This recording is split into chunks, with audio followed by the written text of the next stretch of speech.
ఏ దేశమేగినా గేయాన్ని రాసిన కవి ఎవరు? రాయప్రోలు సుబ్బారావు. రాయప్రోలు సుబ్బారావు గారు ఏ సంవత్సరంలో జన్మించారు? 1892. రాయప్రోలు సుబ్బారావు గారికి ఉన్న బిరుదులలో ఒకటైన అభినవ నన్నయ్యతో పాటు మరొక బిరుదు ఏది? నవ్య కవిత పితామహుడు. రాయప్రోలు సుబ్బారావు గారు రచించిన కావ్యాలలో తృణకంకణంతో పాటు మరొక కావ్యం ఏది? మహాప్రస్థానం, స్నేహలత, గీతాంజలి, అమృతం కురిసిన రాత్రి. స్నేహలత. రమ్యాలోకం, మాధురి దర్శనం అనేవి ఏ విధమైన గ్రంథాలు? లక్షణ గ్రంథాలు. రాయప్రోలు సుబ్బారావు గారు మరణించిన సంవత్సరం ఏది? 1984. కష్టకమల అనే కావ్యాన్ని రచించింది ఎవరు? కందుకూరు వీరేశలింగం, రాయప్రోలు సుబ్బారావు, సినారే, జాషువా. రాయప్రోలు సుబ్బారావు. భారత ప్రభుత్వం రాయప్రోలు సుబ్బారావు గారికి భాషా సేవను గుర్తించి ఏ పురస్కారంతో సత్కరించింది? పద్మభూషణ్. పద్మభూషణ్ అవార్డుతో సత్కరించింది. క్రింది వాణిలో రాయప్రోలు సుబ్బారావు గారి రచన కానిది ఏది? స్వప్నకుమారం, జడకుచ్చులు, వనమాల, కన్యాశుల్కం. కన్యాశుల్కం. రాయిందేంటి? రాయప్రోలు సుబ్బారావు గారు రాయలేని గ్రంథం ఏంటి అందులో? కన్యాశుల్కం. ఏ దేశమేగినా ఎందుకాలిడిన పొగడరా నీ తల్లి. తర్వాత వచ్చే పదం ఏంటి? భూమి భారతిని. నిలుపరా నీ జాతి నిండు డాష్ ఖాళీని పూరించుము. గౌరవము, గర్వము, పౌరుషం,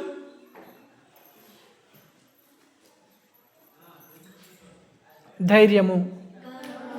గర్వము. నిలుపరా నీ జాతి నిండు గర్వము.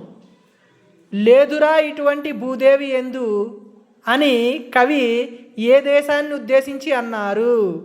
అమెరికా, ఇంగ్లాండ్, భారతదేశం, జపాన్. భారతదేశాన్ని ఉద్దేశించి కవి లేదురా ఇటువంటి భూదేవి ఎందు అని అన్నాడు. స్వర్గలోకమున ఏ మంచి పువ్వులను ప్రేమించినావో అని కవి దేని గురించి అన్నాడు?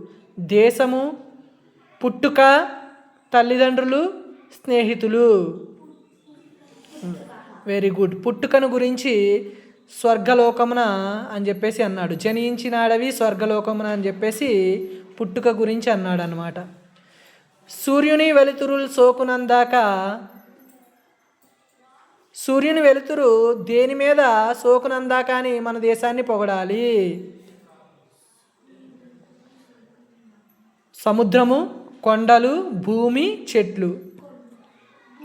భూమి. ఏంటి? భూమి.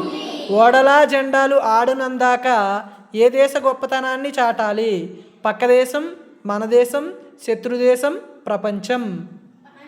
మన దేశం. నరుడు ప్రాణాలతో నడుచునందాక దేనిని గుర్తించుకోవాలి? అనంతభూతలిని, ఆకాశాన్ని, గాలిని, నీటిని. అనంతభూతలిని. కవి మన భూమిని ఎలాంటి భూమి అన్నాడు? కమ్మని భూమి, చల్లని భూమి, వెచ్చని భూమి, కఠినమైన భూమి. కమ్మని భూమి. దీపించే నీ పుణ్య దేశంబు పుత్రలో పుత్ర అంటే ఎవరు? రాజు, భరతుడు, భరతపుత్రుడు, దేవుడు, గురువు. భరతపుత్రుడు. కవి ఏ రకమైన భక్తితో పలకమన్నాడు? భరతపుత్రుండంచు భక్తితో పలుక.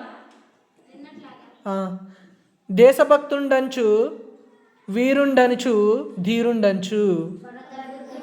భరతపుత్రుండంచు భక్తితో పలుక. పీఠం అనగా అర్థం ఏమిటి? గద్దె లేదా సింహాసనం.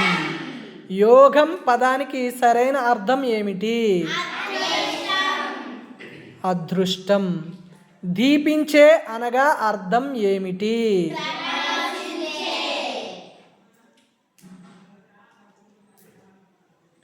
దీపించే అనగా అర్థం ఏమిటి? ప్రకాశించే. జనించుట అనగా అర్థం ఏమిటి? గిట్టుట, చనిపోవుట, పుట్టుట, ఏడ్చుట. పుట్టుట. భారతి పదానికి అర్థం ఏమిటి? పుస్తకం, భారతదేశం, భాష, పాట. భారతదేశం. గౌరవం అనగా అర్థం ఏమిటి? మర్యాద, అవమానం, కోపం, బాధ. మర్యాద. సోకు పదానికి అర్థం ఏమిటి? తగ్గు, వ్యాపించు, నశించు, ఆగు. వ్యాపించు. అనంతం అనగా అర్థం ఏమిటి? కొద్దిగా, అంతులేనిది, పరిమితమైనది, చిన్నది. అంతులేనిది. అతిథులను గౌరవంగా చూడడం మన బాధ్యత. ఇక్కడ గౌరవంగా అంటే ఏమిటి? ప్రేమగా, మర్యాదగా, ఇష్టంగా, బాధ్యతగా. మర్యాదగా. విద్యార్థి దశ నుండే దేనిని పెంపొందించుకోవాలి? దేశభక్తి, సేవాభావం. విద్యార్థుల్లో దేశభక్తి పెంపొందించడం కోసం కేంద్ర ప్రభుత్వం ఏ పాఠశాలలు ప్రారంభించింది? సైనిక పాఠశాలలు. మన రాష్ట్రంలో విజయనగరం జిల్లాలో సైనిక పాఠశాల ఎక్కడ ఉంది? విజయనగరం జిల్లా కోరుకొండలో ఉంది.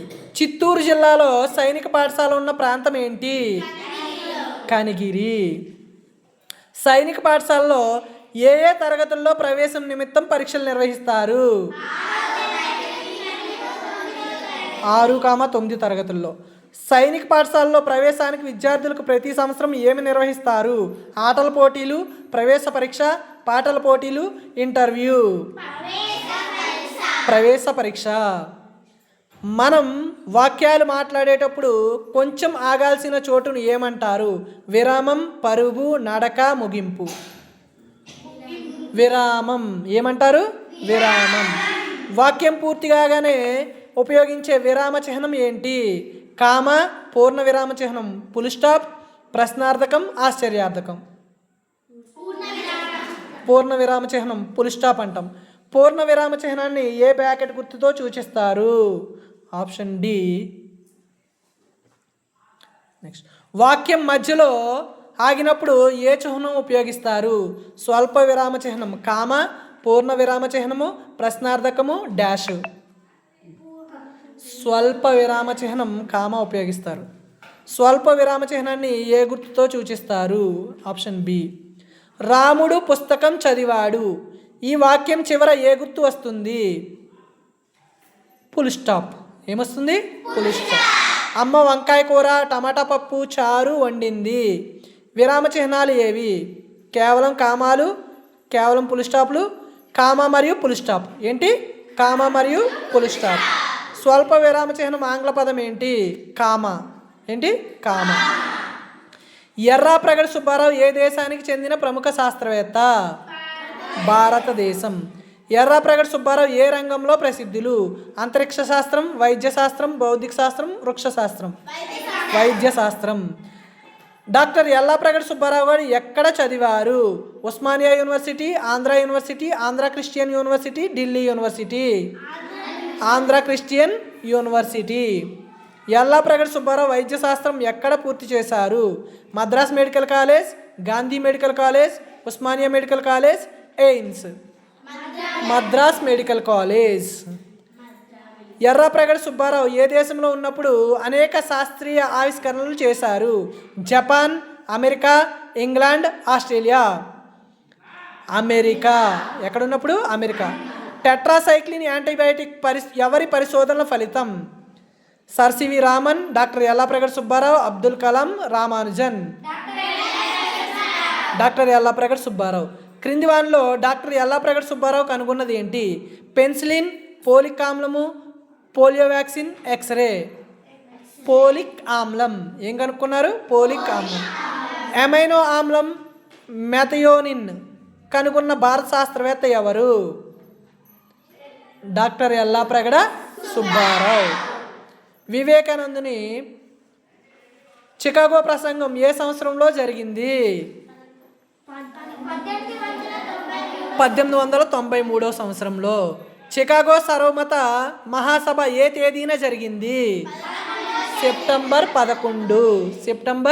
11. చికాగో సమావేశం జరిగిన హాలు పేరు ఏమిటి? Columbus hall. ఏ హాలు? Columbus hall. వివేకానందుడు సభను లేవగానే ఎలా సంబోధించాడు? అమెరికా దేశపు సోదరీమణులారా. సమస్త మతాలకు సమస్త ధర్మాలకు ఏ ధర్మం తల్లి అని వివేకానందుడు అన్నాడు? క్రైస్తవ ధర్మం, సనాతన ధర్మం, బౌద్ధ ధర్మం, ఇస్లాం ధర్మం. సనాతన ధర్మం. వివేకానందుడి సోదరీమణులారా అనే సంబోధనకు సభలో ఏమి మిన్నంటాయి? కేకలు, కరతాళ ధ్వనులు, ఈలలు, నిశ్శబ్దం. కరతాళ ధ్వనులు. కరతాళ ధ్వనులు అంటే చప్పట్లు అని. వివేకానందుని మాటల ప్రకారం ప్రార్థనలు, కార్యకలాపాలు దేనికి పనికొస్తాయి? ధనం సంపాదించడానికి, చిత్తశుద్ధికి, కీర్తి కోసం, కాలక్షేపానికి. చిత్తశుద్ధికి. Very good. భగవంతుని దర్శనం లభించాలంటే మనలో ఏది నశించాలి అని వివేకానందుడు చెప్పాడు? కోపం, అహంకారం, బద్ధకం, భయం. అహంకారం. ఏం నశించాలని చెప్పాడు? అహంకారం. చికాగో ప్రసంగం ద్వారా వివేకానందుడు ప్రపంచ దేశాలకి దేని గొప్పతనాన్ని చాటాడు? తన గొప్పతనాన్ని, భారతీయ సంస్కృతి గొప్పతనాన్ని, అమెరికా దేశపు గొప్పతనాన్ని, మత గొప్పతనాన్ని. భారతీయ సంస్కృతి గొప్పతనాన్ని చాటాడు.